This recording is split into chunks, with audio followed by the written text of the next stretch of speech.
আজ বেলা 11:15 রেলমন্ত্রী অশ্বিনী বৈষ্ণব সাঁতরাগাছিতে ওই ট্রেনের উদ্বোধন করবেন। নিত্যযাত্রীদের দীর্ঘদিনের দাবি মেনে নিয়ে রেলবোর্ড হাওড়া থেকে মশাগ্রাম হয়ে পুরুলিয়া পর্যন্ত ট্রেন চালু করতে চলেছে। এই মর্মে বৃহস্পতিবার রাতে রেলবোর্ড নির্দেশিকা জারি করেছে। বিষ্ণুপুরের বিজেপি সাংসদ সৌমিত্র খা তার সোশ্যাল মিডিয়া পেজে এই ব্যাপারে জানান। তিনি বলেন, বেলা 11:15 রেলমন্ত্রী অশ্বিনী বৈষ্ণব সাঁতরাগাছিতে ওই ট্রেনের উদ্বোধন করবেন। ওই দিন ইন্দাস, সোনামুখী, ওন্দা, বাঁকুড়া সহ বিভিন্ন স্টেশনে বিজেপির নেতাকর্মী এবং সাধারণ মানুষকে হাজির থাকার পরামর্শ দিয়েছেন তিনি। প্রস্তাবিত টাইম টেবিল জানিয়ে রেল একটি বিজ্ঞপ্তিও প্রকাশ করেছে। মেমু ট্রেনটি ভোর 4টে পুরুলিয়া স্টেশন থেকে ছাড়বে। আদ্রা, বাঁকুড়া, মশাগ্রাম হয়ে বেলা 11:40 হাওড়া পৌঁছাবে। বিকেল 4:15 হাওড়া থেকে পুরুলিয়ার উদ্দেশ্যে ছাড়বে। রাত 11:55 পুরুলিয়া পৌঁছাবে। সাংসদ বলেন, আমি বাঁকুড়া থেকে হাওড়া ভায়া মশাগ্রাম সরাসরি রেল চালুর জন্য দীর্ঘদিন ধরে রেলমন্ত্রকে দাবি করে আসছি। অবশেষে সেই স্বপ্ন সফল হতে চলেছে। বিষ্ণুপুরের সাংসদ সৌমিত্র খার হাত ধরে ট্রেনটি চালু হয়ে গেলে হাওড়া ও বিষ্ণুপুরের মধ্যে দূরত্ব কম করে 50 কিলোমিটার কমে আসবে। পাশাপাশি মশাগ্রাম হয়ে ট্রেনটি হাওড়ার উদ্দেশ্যে রওনা দিলে লাভবান হবেন বাঁকুড়ার একটা বড় অংশের মানুষ। সাংসদের তরফে ট্রেনটি ঠিক কোন দিন বা কোন সময় চলবে তা নিয়ে এখন পর্যন্ত কোনো টাইম টেবিল প্রকাশ্যে আসেনি। শুধু তাই নয়, দীর্ঘদিন ধরে আরও যে দুটি রেল প্রকল্পের জন্য বাঁকুড়ার মানুষ অপেক্ষা করছেন তা নিয়েও সুখবর দিয়েছেন বিষ্ণুপুরের সাংসদ। আগামী 1 মাস থেকে 1.5 মাসের মধ্যে বিষ্ণুপুর জয়রামবাটি ট্রেনও চালু করে দেওয়া হবে।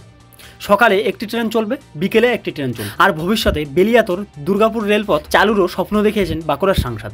বন্ধুরা, দেখতে থাকুন ভিডিওটি এবং জেনে নিন ইন্ডিয়ান রেলওয়ের পক্ষ থেকে ঘোষিত আজকের আরও একটি বড় আপডেট। আগামী 1 জুলাই 2025 থেকে যাতায়াত করা আরও খরচা সাপেক্ষ হতে চলেছে।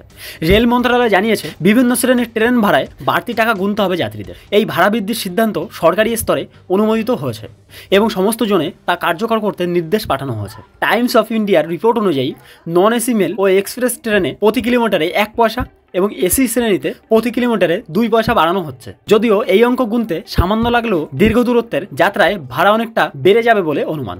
তবে সাধারণ দ্বিতীয় শ্রেণীর বা সেকেন্ড ক্লাস যাত্রীদের জন্য কিছুটা স্বস্তির খবর আছে। 500 কিমি পর্যন্ত যাত্রার ক্ষেত্রে কোনো ভাড়া বৃদ্ধি হচ্ছে না। তবে 500 কিমির বেশি যাত্রার ক্ষেত্রে প্রতি কিমিতে অর্ধেক পয়সা অতিরিক্ত ভাড়া গুনতে হবে। শহরতলির ট্রেন বা লোকাল ট্রেন যা দৈনিক লক্ষ লক্ষ যাত্রী ব্যবহার করেন, সেগুলোর ভাড়ায় কোনো রকম পরিবর্তন আনা হয়নি। এর ফলে অফিস যাত্রী এবং নিয়মিত যাত্রীদের জন্য কিছুটা স্বস্তির বাতাবরণ তৈরি হয়েছে। এছাড়াও মান্থলি সিজন টিকিট এর ক্ষেত্রে কোনো ভাড়া বৃদ্ধি করা হয়নি। ফলে যারা মাসিক টিকিট কেটে যাতায়াত করেন তাদের জন্য বাড়তি চাপ পড়বে না। রেলওয়ে শুধু ভাড়া বৃদ্ধিতেই থেমে থাকেনি, আরও একটি গুরুত্বপূর্ণ ঘোষণা করা হয়েছে। 1 জুলাই 2025 থেকে তৎকাল টিকিট বুকিংয়ের সময় আধার অথেন্টিকেশন বাধ্যতামূলক করা হচ্ছে। এর ফলে কালোবাজারি বন্ধ করে প্রকৃত যাত্রীদের উপকার হবে বলে রেলের দাবি। 10 জুনে প্রকাশিত এক সার্কুলারে রেল মন্ত্রণালয় দেশের সবজনকে জানিয়েছে, তৎকাল স্কিমের সুবিধা যাতে সাধারণ যাত্রীরা পায় তা নিশ্চিত করতেই এই পদক্ষেপ নেওয়া হয়েছে। এখন থেকে আইআরসিটিসির ওয়েবসাইট বা অ্যাপে তৎকাল টিকিট বুক করতে গেলে আধার যাচাইকরণ জরুরি হবে। এছাড়াও রেল মন্ত্রণালয় ঘোষণা করেছে, 15 জুলাই 2025 থেকে তৎকাল টিকিট বুকিংয়ের সময় আধার বেসড ওটিপি ভেরিফিকেশনের একটি অতিরিক্ত ধাপও পূরণ করতে হবে।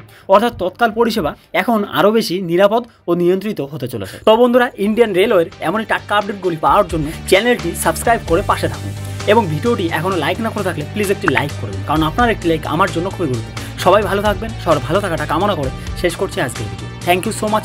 জয় হিন্দ, বন্দে মাতরম।